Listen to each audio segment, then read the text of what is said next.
Students, कैसे हैं आप लोग। हम लोग आज अपना नया टॉपिक स्टार्ट करने जा रहे हैं जो कि बहुत ही इंटरेस्टिंग टॉपिक है। एक्चुअल मैथमेटिक्स हम लोग यहीं पर सीखेंगे और टॉपिक का नाम है परम्यूटेशन एंड कॉम्बिनेशन, जिसको हम लोग बोला करते हैं पीएनसी। हिंदी में हम लोग इसको बोलेंगे क्रमचय एवं संचय। तो एक्चुअल में ये जो टॉपिक है जो हम लोग नेक्स्ट 10 और 11 डेज में कंप्लीट करेंगे, ये टॉपिक एक्चुअल में बेस्ड ऑन काउंटिंग है। मतलब हम लोग काउंटिंग करना सीखेंगे। जब नंबर्स बने तो ऑब्वियस सी बात है कि हम लोगों ने ऑब्जेक्ट्स को काउंट करना सीखा। जब हम ऑब्जेक्ट्स को काउंट करेंगे तो अगर फ्यू ऑब्जेक्ट्स हो, थोड़े से ऑब्जेक्ट हो, तो उनको काउंट हम लोग अंगुलियों पे बहुत आसानी से कर सकते हैं। लेकिन जैसे जैसे ऑब्जेक्ट्स का नंबर बढ़ने लगा, काउंटिंग में हमें प्रॉब्लम होने लगी, तो हम लोगों ने कुछ पर्टिकुलर मेथड्स बनाए।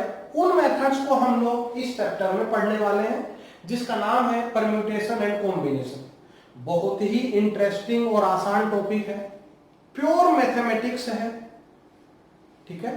तो सारे वीडियोस कंटिन्यूशन में जरूर देखें, रेगुलर प्रैक्टिस जरूर करें, और अगर वीडियो पसंद आए तो लाइक करें, चैनल को सब्सक्राइब करें और फ्रेंड्स में शेयर भी जरूर करें। जैसे हम लोग स्टार्ट करते हैं पहले एग्जांपल से। जैसे सपोज करो मेरे पास एक कॉइन है और हम लोगों ने इस कॉइन को टॉस किया, एक ही बार टॉस किया।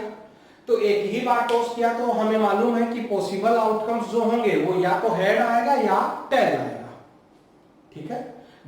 अनबायस्ड कॉइन है, ऐसा नहीं है कि वो एकदम खड़ा हो जाए, या फिर वो सोले वाला कॉइन भी नहीं है कि दोनों तरफ हेड ही हो, ठीक है। तो अनबायस्ड कॉइन है। अनबायस्ड का मतलब निष्पक्षपाती पर पास ये सिक्का है।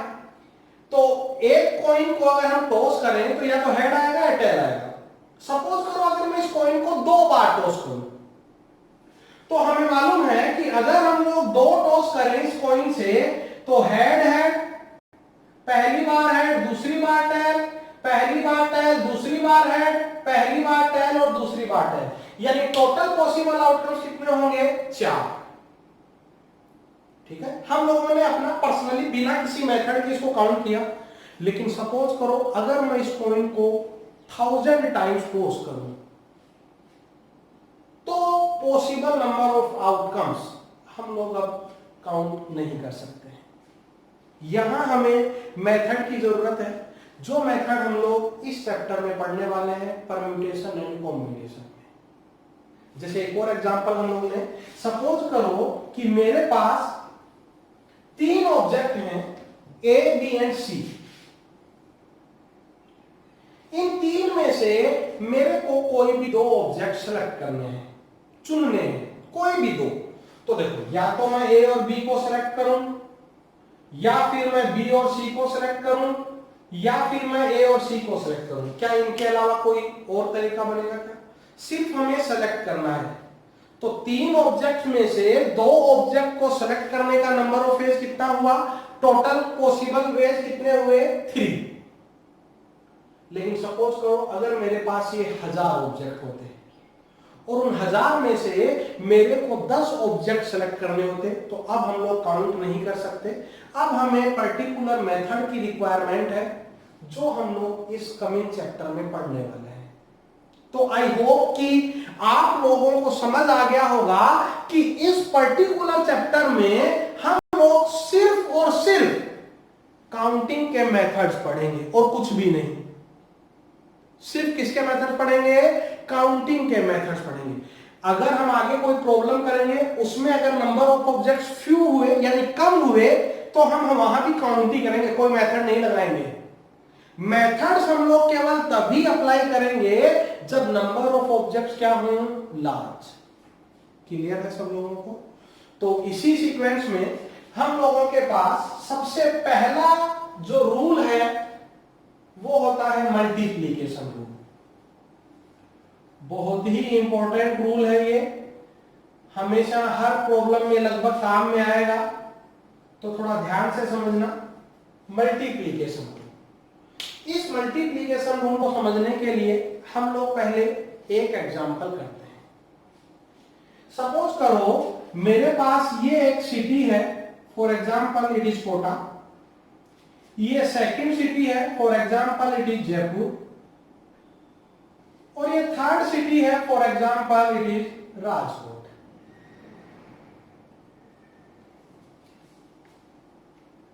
कोटा से जयपुर जाने के हमारे पास 2 डिफरेंट वेज हैं, या तो हम बस से जाएं या हम ट्रेन से जाएं।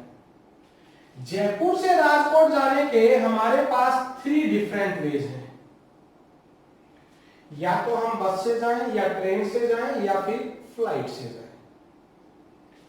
कोटा से जयपुर जाने के 2, जयपुर से राजकोट जाने के कितने तरीके हैं अपने पास? 3। और प्रॉब्लम यह है हमें कोटा से राजकोट जाना है, और कोटा से राजकोट जाने के मेरे को टोटल नंबर ऑफ वेज चाहिए कि वो कितने होंगे कोटा से राजकोट जाने के। तो देखो हम काउंट करें, यहां मैं पहला तरीका यूज करूं, यहां पहला दूसरा, पहला तीसरा, second first, second second, second third, बोलो जरा टोटल नंबर ऑफ वेज कितने हुए? 6। यहां हमने काउंट किए हैं, अभी कोई भी मेथड हमने यूज नहीं किया है, ठीक है। दोबारा सुनो, 6 कैसे हुए? 1 1 1 2 1 3 2 1 2 2 2 3। तो टोटल नंबर ऑफ फेज यहां कितने हैं? 6 हैं। क्लियर है सब लोगों को?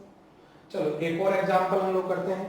सपोज करो मेरे पास 4 बुक्स हैं, physics, chemistry, maths and bio. ये 4 बुक्स है मेरे पास। हम लोगों को इन बुक्स को एक अलमीरा में अरेंज करना है, एक शेल्फ है, शेल्फ में अरेंज करना है। तो टोटल नंबर ऑफ अरेंजमेंट्स बताने हैं कि कितने होंगे, है ना। हम लोग इनको एक अलमीरा में व्यवस्थित करने जा रहे हैं, तो कुल कितने तरह से हम अरेंज कर सकते हैं वो हमको नंबर ऑफ फेज काउंट करने हैं। तो देखो अरेंज करना चालू करते हैं। मैंने सपोज करो पहली पोजीशन पे फिजिक्स की बुक अरेंज करी, पहली पे फिजिक्स, तो सेकंड पोजीशन पे मैं आइदर केमिस्ट्री और मैथ्स और बायो की बुक अरेंज कर सकता था। बोलो यस और नो। अगर हम फर्स्ट पोजीशन पे फिजिक्स की बुक अरेंज करें तो सेकंड पोजीशन पे रिमेनिंग बुक्स हैं केमिस्ट्री, मैथ्स और बायो, हम इनमें से कोई भी एक बुक अरेंज कर सकते थे। अब हम थर्ड पोजीशन देखते हैं। पहली पे फिजिक्स और सेकंड पे मैथ केमिस्ट्री, तो थर्ड पे या तो मैथ्स आता या बायो। फर्स्ट पे फिजिक्स, सेकंड पे मैथ्स, तो थर्ड पोजीशन पे आइदर केमिस्ट्री और बायो, यहां आइदर केमिस्ट्री और मैथ्स। अगर फर्स्ट पोजीशन पे हमने फिजिक्स फिल करी होती, सेकंड पे बायो, तो हमारे पास केमिस्ट्री और मैथ्स रिमेनिंग है, तो थर्ड पोजीशन पे आइदर केमिस्ट्री और मैथ्स हम लोग अरेंज करते हैं। अब हम फोर्थ पोजीशन की बात करते हैं, जैसे फर्स्ट पे फिजिक्स, सेकंड पे केमिस्ट्री, थर्ड पे मैथ्स, तो ऑब्वियस सी बात है फोर्थ पे रिमेनिंग बुक जो बायो है, यहां रिमेनिंग मैथ्स है, यहां बायो है, यहां केमिस्ट्री है, यहां मैथ्स है और यहां केमिस्ट्री है। इसका मतलब ये हुआ कि अगर हम फर्स्ट पोजीशन पे फिजिक्स को अरेंज करते तो टोटल नंबर ऑफ फेज कितने होते? 6। क्लियर है सब लोगों को? ठीक है, थोड़ा ध्यान से समझने की कोशिश करो। अगर मैं पहली पोजीशन पे फिजिक्स की बुक अरेंज करता तो टोटल अरेंजमेंट कितने होते? 6। सिमिलरली केमिस्ट्री में भी 6, मैथ्स में भी 6, बायो में भी 6। तो total possible number of ways to arrange these all books, इन सारी बुक्स को अरेंज करने का टोटल नंबर ऑफ फेज बोलो जरा कितना हो गया? 24। इन 2 पर्टिकुलर प्रॉब्लम में हमने अभी कोई भी मेथड यूज नहीं किया है, हमने सिंपल जो काउंटिंग होती है हमने वो काउंटिंग करी है। यहां देखो पहले फर्स्ट एग्जांपल, अब हम दोबारा देखते हैं। हमें कोटा से राजकोट जाना था वाया जयपुर, ये वाया जयपुर जरूरी है क्योंकि और कोई रास्ता भी नहीं है यहां पर। हमें कोटा से राजकोट जाना है वाया जयपुर, तो मेरे को यहां पर 2 वर्क कंप्लीट करना जरूरी है। मैं यहां लिखता हूं, वर्क ए है कोटा से जयपुर जाना, और वर्क बी है जयपुर से राजकोट जाना। हमें कोटा से राजकोट जाना है वाया जयपुर, इट मींस हमें 2 काम कंप्लीट करने हैं। पहले हमें कोटा से जयपुर जाना होगा, फिर हमें जयपुर से राजकोट जाना होगा। थोड़ा ध्यान से सुनना, ये दोनों काम कंप्लीट करना जरूरी है। सोच के देखो, जब ये दोनों वर्क कंप्लीट होंगे तो ही हम कोटा से राजकोट पहुंच पाएंगे। दूसरी बात, ये दोनों वर्क एक दूसरे को फॉलो करेंगे। फॉलो करने का मतलब एक साथ कभी नहीं हो सकते। क्या ऐसा हो सकता है कि जिस टाइम मैं कोटा से जयपुर वाली बस में हूं, उसी टाइम मैं जयपुर से राजकोट वाली फ्लाइट में भी रहूं? ऐसा हो सकता है क्या? तो पहले वर्क ए कंप्लीट होगा, उसके बाद वर्क बी स्टार्ट होगा। मतलब ये दोनों काम एक दूसरे को फॉलो करेंगे, कभी भी एक साथ नहीं होंगे। दोबारा ध्यान से सुनो, ये दोनों वर्क कंप्लीट करना जरूरी है और ये दोनों एक दूसरे को फॉलो करेंगे। फॉलो करने का मतलब एक साथ कंप्लीट करना पॉसिबल नहीं है। तो इस कंडीशन में हम लोग मल्टीप्लिकेशन रूल यूज में लेते हैं। कोटा से जयपुर जाने के कितने तरीके? 2। जयपुर से राजकोट जाने के कितने तरीके? 3। टोटल नंबर ऑफ फेज देखो कितने आ गए? 6। और जब हमने काउंट किया तो भी कितने आए थे? 6। क्लियर है? मल्टीप्लिकेशन रूल कब यूज करना है थोड़ा ध्यान से समझो। मल्टीप्लिकेशन रूल आप नोट भी करें कि हम लोग तब यूज करेंगे जब गिवन ऑल वर्क कंप्लीट करना नेसेसरी हो। मतलब अगर हम उनमें से कोई एक काम छोड़ दें तो हमें जो टास्क दिया है वो पूरा नहीं हो सकता। क्लियर है सब लोगों को? नंबर 2, वो जितने भी काम हमें दिए हुए हैं वो एक सीक्वेंस में एक दूसरे को फॉलो करें। कोई भी उनमें से एक साथ कंप्लीट होना पॉसिबल नहीं हो। वो एक दूसरे को फॉलो करने चाहिए, जो भी सीक्वेंस हो, लेकिन फॉलो करने चाहिए। फॉलो करने का मतलब जब एक कंप्लीट हो तो दूसरा स्टार्ट होना चाहिए। अगर ये दोनों कंडीशंस सेटिस्फाई हो तो समझ जाना कि वहां हम कौन सा यूज करने वाले हैं रूल? Multiplication rule. इसको हम ऐसे भी समझ सकते हैं कि अगर बिटवीन 2 वर्ड इस एंड वर्ड का यूज हो, इंग्लिश वाला एंड, हिंदी में तथा, अगर बिटवीन 2 वर्ड इस वर्ड का यूज हो, जब हम प्रॉब्लम को रीड करें और इस वर्ड का यूज हो तो समझ जाना हमें वहां मल्टीप्लिकेशन रूल अप्लाई करना है। क्लियर है सब लोगों को? जैसे हम सेकंड प्रॉब्लम और देखते हैं। देखो, एक्चुअल में मेरे पास यहां पर एक शेल्फ है और इस शेल्फ में 4 बॉक्स बने हुए हैं। हमें यहां बुक्स को अरेंज करना है। फिजिक्स, केमिस्ट्री, मैथ्स, बायो, इन बुक्स को इन शेल्फ में हमें अरेंज करना है। जैसे मैं इस वाली पोजीशन को फिल करना चाहूं, बताओ जरा, इस पोजीशन को फिल करने के नंबर ऑफ फेज कितने होंगे? 4, क्योंकि अभी हमारे पास 4 ऑप्शंस अवेलेबल हैं। मैं आइदर फिजिक्स फिल कर सकता हूं और केमिस्ट्री और बायो और मैथ्स। जब हमने इस पोजीशन को फिल कर दिया तो अब उसके बाद इस पोजीशन को फिल करने के नंबर ऑफ फेज 3, सिमिलरली इसको 2 और इसको 1। अच्छा, एक और बात मैं बताऊं, जरूरी नहीं है इस पोजीशन के बाद हम थर्ड पोजीशन ही फिल करते। हम लोग इसके बाद थर्ड पोजीशन, फोर्थ पोजीशन, कोई भी पोजीशन फिल कर सकते थे, कोई प्रॉब्लम नहीं है, आंसर सेम आएगा। तो फर्स्ट यहां पर हमारे पास 4 वर्क हैं। पहला वर्क है फर्स्ट पोजीशन को फिल करना, सेकंड है सेकंड पोजीशन को फिल करना, थर्ड वर्क है थर्ड पोजीशन को फिल करना और फोर्थ वर्क है फोर्थ पोजीशन को फिल करना। और हमें चारों वर्क कंप्लीट करना जरूरी है, तो ही ये चारों बुक अलमीरा में अरेंज हो पाएंगी। क्या ये बात सबको क्लियर है? और ये एक दूसरे को फॉलो भी करेंगी। पहले कोई एक पोजीशन, बाद में सेकंड, बाद में थर्ड, बाद में रिमेनिंग 4। तो हम यहां भी मल्टीप्लिकेशन रूल काम में लेंगे। 4 × 3 × 2 × 1 कितना हुआ? 24। थोड़ा बहुत समझ में आया? ठीक है, आराम आराम से हमको समझना है। PNC जो कि काउंटिंग के मेथड्स हम लोग पढ़ेंगे पूरे चैप्टर में, उसमें हम लोग फर्स्ट रूल अपना पढ़ रहे हैं, वो है मल्टीप्लिकेशन रूल। मल्टीप्लीकेशन रूल हम लोग जनरली तब यूज करते हैं जब between two word this word is used, and word का यूज हो तो हमें वहां यूज करना है। या फिर ऐसे समझो कि जितने भी काम हमें दिए हुए हैं वो सब कंप्लीट होना कंपलसरी है और वो एक दूसरे को फॉलो करने चाहिए। फॉलो करने का मीनिंग हम अभी अभी सीख चुके हैं।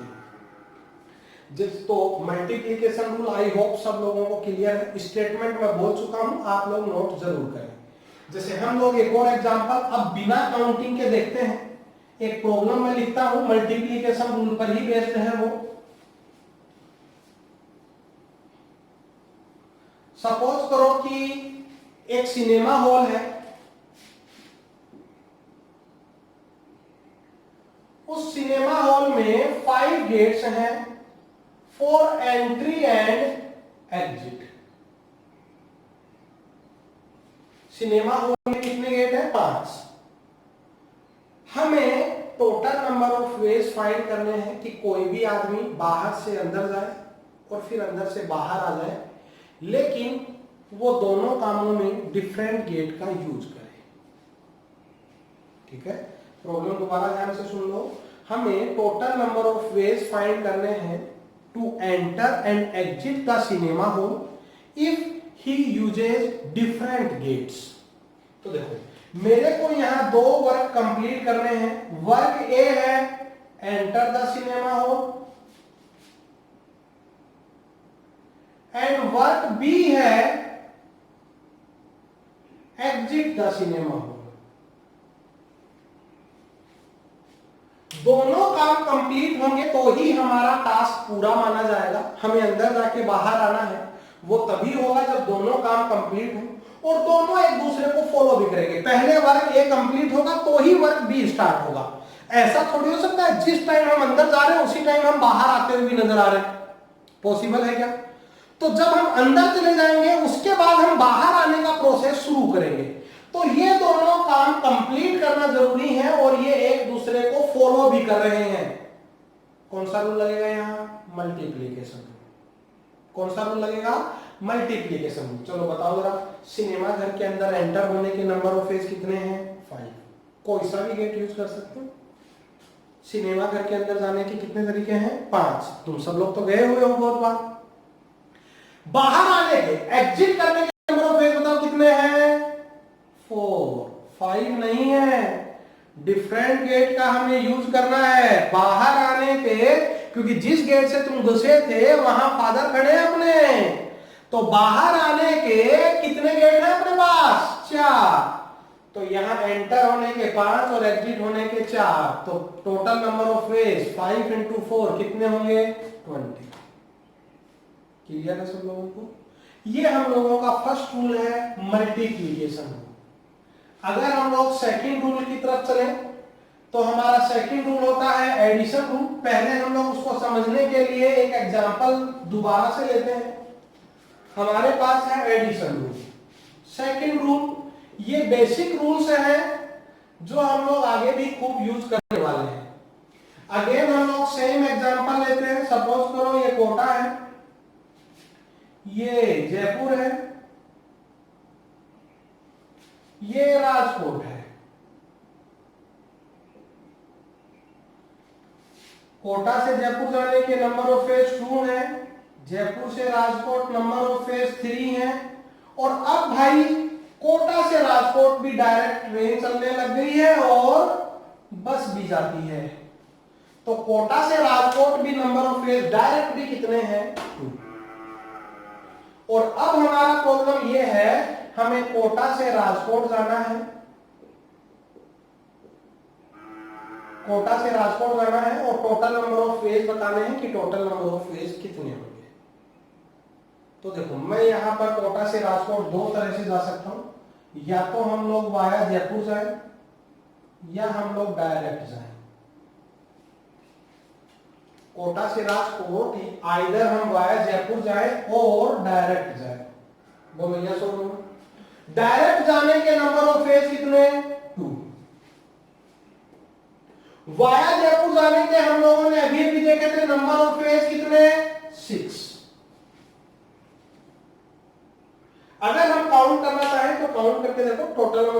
6 तो यहाँ बने थे 7 और 8। तो देखो यहाँ हमारा एडिशन रूल लगेगा, टोटल नंबर ऑफ फेज कितने होंगे 8। ध्यान से सुनो, एडिशन रूल हम कब यूज करेंगे, या तो बिटवीन टू वर्ड ये वर्ड होना चाहिए और, जैसे वहां एंड वर्ड था मल्टीप्लिकेशन रूल में, वैसे एडिशन रूल में हम कौन सा वर्ड यूज करेंगे और। या फिर ऐसे समझो कि हमें जैसे सपोज करो दो वर्ड दिए हैं ए एंड बी, दोनों में से कोई भी एक कंप्लीट हो जाए तो हमारा टास्क पूरा माना जाए। जैसे देखो वाया जयपुर गए तो भी कोटा से राजकोट पहुंच गए, डायरेक्ट गए तो भी कोटा से राजकोट पहुंच गए, दोनों में से कोई भी एक कर दो, हमारा टास्क जो है कोटा से राजकोट पहुंचने का वो पूरा हो जाएगा। तो अगर दिए गए वर्क्स में से कोई भी एक करना सफिशिएंट हो, कोई भी एक करना सफिशिएंट हो, तो वहां कौन सा रूल लगेगा, एडिशन रूल। क्लियर है, वहां कौन सा रूल लगेगा, एडिशन रूल। तो दोबारा ध्यान से सुनो, अगर सारे वर्क करना कंप्लीट करना नेसेसरी हो और वो एक दूसरे को फॉलो करें, या उनके बिटवीन इंग्लिश में एंड वर्ड यूज हो तो मल्टीप्लिकेशन रूल। अगर केवल एक वर्क करना सफिशिएंट हो या उनके बीच में और वर्ड का यूज हो तो एडिशन रूल। ध्यान रहे टास्क कंप्लीट होना जरूरी है। तो हम लोगों ने दो बेसिक रूल्स पढ़े यहां पर पीएनसी के। मैं दोबारा बता दूं, पीएनसी सुनने में डिफिकल्ट लगता होगा, लेकिन प्योर मैथमेटिक्स एंड ब्रेन वाला चैप्टर है, जिसमें हम लोगों को बहुत अच्छे से ध्यान से हर स्टेप्स को सोचना होता है, और सिर्फ सिंपल काउंटिंग के मेथड्स हम लोग पढ़ने वाले हैं। आप अगर मेरे हर वीडियो को रेगुलर देखेंगे और उसको अप्लाई करेंगे तो आई होप कि 100% प्रॉब्लम्स आपसे पीएनसी की बनने लगेंगी। तो आज हम लोगों ने पीएनसी पर दो बेसिक रूल पढ़े, एक मल्टीप्लिकेशन रूल और एक एडिशन रूल। जैसे एक और हम लोग इनका प्रॉब्लम करते हैं, दोनों पर कंबाइंड प्रॉब्लम हम लोग यहां पर करते हैं। देखो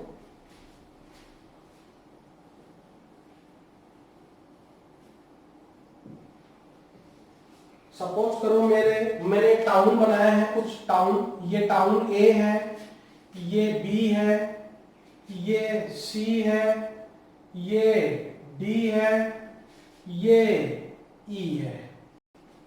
ए से बी जाने के नंबर ऑफ फेज 2 है, ए से मतलब ई से ए आने के नंबर ऑफ फेज जो है वो 4 है, ए से डी जाने के नंबर ऑफ फेज भी 3 है, बी से सी के नंबर ऑफ फेज 5 है, सी से डी के नंबर ऑफ फेज 2 है, डी से ई के नंबर ऑफ फेज जो है वो 4 है। इतना सफिशिएंट है। हमें A to E total number of ways calculate करना है कि टोटल नंबर ऑफ फेज कितना होगा, ए टू ई जाने का है ना। ए टू ई हमें जाना है, और सॉरी ये मैंने एरो उल्टा बना दिया। हमें ए टू ई जाना है और उसका total number of ways calculate करना है कि वो कितना होगा। तो देखो ए टू ई या तो हम लोग डायरेक्ट जाएं और हम वाया डी जाएं,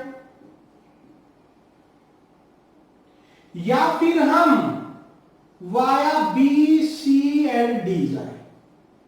चेक करो क्या इसके अलावा हमारे पास कोई और मेथड पॉसिबल है क्या ए टू ई जाने का।